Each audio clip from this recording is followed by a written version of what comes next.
அம்மாவின் கவிதை. யாரும் தொட முடியாத சிகரம் நீ, நான் மட்டுமே தொட்டுவிடும் உயரம் நீ. கண்களில் தேங்கிய கண்ணீரெல்லாம் கருவாகியது, கடினம் கடந்த கால்கள் தாங்கிய வடிவானது. உன்னை பெற்று என்னை ரசித்தேன், தூக்கம் விற்று ஏக்கம் தீர்த்தேன். தொட்டிலில் மினுக்கும் நட்சத்திரத்தை தாலாட்டில் தட்டி கொடுத்து தூங்க வைத்தேன். அன்னம் ஊட்ட நிலவை தேடினேன், கன்னம் காட்டு முத்தம் பதிக்கிறேன்.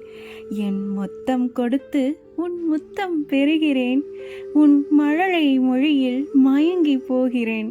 நீ நடக்க என் கால்கள் வலித்தது, உன் கொலுசொலி கேட்க இதயம் துடித்தது.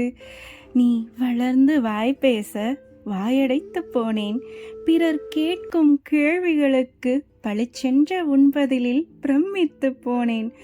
யாரும் தொட முடியாத சிகரம் நீ, நான் மட்டுமே தொட்டுவிடும் உயரம் நீ.